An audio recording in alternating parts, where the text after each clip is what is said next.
हर हर महादेव। जय श्री कृष्णा। नटराज भक्ति योगा चैनल में आप सभी का एक बार फिर से स्वागत है। दोस्तों, आज का ये वीडियो बहुत ही खास होने वाला है आप सभी के लिए। आज के इस वीडियो में हम जानेंगे मार्गशीर्ष अमावस्या कब है, 19 या 20 नवंबर। इसका शुभ मुहूर्त क्या रहेगा, जाने तिथि, स्नान दान का समय और तर्पण विधि, और जानेंगे इसका महत्व क्या रहेगा, पूजा विधि क्या रहेगी, उपाय। संपूर्ण जानकारी आज आपको इस वीडियो में आपको मिलने वाली है। दोस्तों, हिंदू पंचांग के अनुसार मार्गशीर्ष मास के कृष्ण पक्ष की अमावस्या तिथि काफी खास होती है। इस दिन स्नान दान, तर्पण और पिंडदान करने के साथ साथ भगवान कृष्ण की पूजा करने से विशेष फलों की प्राप्ति होती है। इस दिन दान तर्पण करने से जीवन के हर एक कष्ट दूर हो जाते हैं। इसके साथ ही अगर किसी जातक की कुंडली में पितृदोष चल रहा है तो उसके भी दुष्प्रभाव कम हो जाते हैं। इसके साथ ही सुख समृद्धि, धन संपदा की प्राप्ति होती है। इस साल अमावस्या तिथि 2 दिन होने के कारण असमंजस की स्थिति बनी हुई है कि किस दिन मार्गशीर्ष अमावस्या पड़ रही है। तो आइए जानते हैं मार्गशीर्ष अमावस्या की सही तिथि, स्नान दान के शुभ मुहूर्त, तर्पण पिंडदान, श्राद्ध के समय और धार्मिक महत्व के बारे में। तो जानते हैं मार्गशीर्ष अमावस्या 2025 के शुभ मुहूर्त के बारे में। दोस्तों, पंचांग के अनुसार मार्गशीर्ष मास के कृष्ण पक्ष की अमावस्या तिथि 19 नवंबर को सुबह 9:43 से शुरू हो रही है, जो 20 नवंबर को दोपहर 12:16 पर समाप्त होगी। ऐसे में उदया तिथि के हिसाब से मार्गशीर्ष अमावस्या 20 नवंबर गुरुवार को ही मनाई जाएगी। अब जानते हैं मार्गशीर्ष अमावस्या 2025 स्नान दान मुहूर्त क्या रहेगा। तो दोस्तों, मार्गशीर्ष अमावस्या के दिन स्नान दान करना काफी लाभकारी होता है।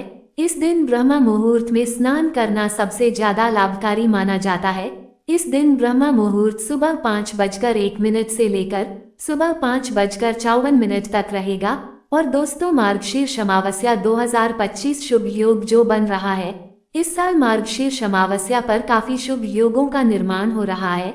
इस दिन सर्वार्थ सिद्धि योग, शोभन योग के साथ विशाखा नक्षत्र का योग बन रहा है। इसके अलावा ग्रहों की स्थिति के हिसाब से मालव्य, हंस राजयोग, मालव्य से लेकर विपरीत राजयोग का निर्माण हो रहा है। अब जानते हैं मार्गशीर्ष अमावस्या पूजन विधि के बारे में। दोस्तों, मार्गशीर्ष अमावस्या को ब्रह्म मुहूर्त में उठकर सभी कामों से निवृत्त होकर स्नान कर लें। अगर आप गंगा स्नान के लिए नहीं जा पा रहे हैं तो नहाने वाले पानी में थोड़ा सा गंगा जल मिला लें, इससे स्नान करना लाभकारी होगा। इसके बाद एक तांबे के लोटे में जल, थोड़ा दूध, सिंदूर और लाल फूल डालकर सूर्य को अर्घ्य दें। इसके बाद पूजा आरंभ करें। पूजा स्थल में एक लकड़ी की चौकी में पीला रंग का कपड़ा बिछाकर लक्ष्मी नारायण की तस्वीर स्थापित करें। इसके बाद फूल, माला, पीला चंदन, अक्षत आदि चढ़ाने के साथ भोग लगाएं।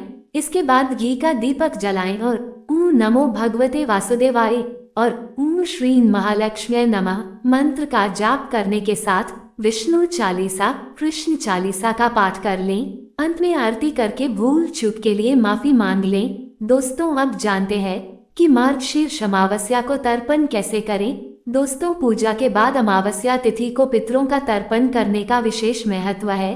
इस दिन एक स्वच्छ स्थान पर तांबे या पीतल के पात्र में गंगाजल, पानी, काले तिल और कच्चा दूध मिलाएं। इसके बाद दक्षिण दिशा की ओर मुंह करके बैठें। हाथ में जल लेकर संकल्प करें और पितरों का स्मरण करते हुए जल अर्पित करें। इस दौरान ओम पितृ देवताय नमः मंत्र का जप करते रहें। अंत में किसी जरूरतमंद को भोजन या भोजन सामग्री दान करें। इसके साथ ही शाम को तिल या फिर आटे का दीपक तुलसी के पास जलाएं। ऐसा करने से घर में सुख शांति रहने के साथ पितरों की कृपा प्राप्त होगी। तो आप इस तरह तर्पण करें। अब जानते हैं मार्गशीर्ष अमावस्या के महत्व के बारे में। दोस्तों, पितरों को प्रसन्न करने और उनकी कृपा पाने के लिए मार्गशीर्ष अमावस्या सबसे खास मानी जाती है। धार्मिक मान्यता के अनुसार जो लोग अपने पितरों की मोक्ष प्राप्ति और आशीर्वाद के लिए कुछ करना चाहते हैं, उन्हें मार्गशीर्ष माह की अमावस्या को उपवास रखकर पूजा जरूर करनी चाहिए। साथ ही मार्गशीर्ष अमावस्या पर पितरों के निमित्त तर्पण और श्राद्ध करना भी लाभकारी होता है। अब जानते हैं मार्गशीर्ष अमावस्या के लिए क्या उपाय हैं। इसके उपाय के बारे में। दोस्तों, इस दिन दीप जलाएं। घर के ईशान कोण उत्तर पूर्व में घी का दीपक जलाएं और इसे सूर्यास्त तक जलने दें। फिर शाम को दक्षिण दिशा में सरसों के तेल में काला तिल डालकर दीपक जलाएं और पितरों को खुश करने के लिए पीपल के पेड़ पर जल और काले तिल अर्पित करें और शाम को पीपल के नीचे दीपक जलाकर परिक्रमा करें। पितृ स्तोत्र और पितृ कवच का पाठ करें और लक्ष्मी पूजा। दोस्तों, अमावस्या पर लक्ष्मी और विष्णु की पूजा करें, साथ ही उनका दक्षिणावर्ती शंख से अभिषेक कर सकते हैं और इस दिन मंत्र जाप करें। दोस्तों, अगर आप आर्थिक तंगी से जूझ रहे हैं तो अमावस्या पर आर्थिक स्थिति की मजबूती के लिए 108 बार तुलसी की माला से गायत्री मंत्र का जाप करें। जय श्री हरि, जय श्री श्याम।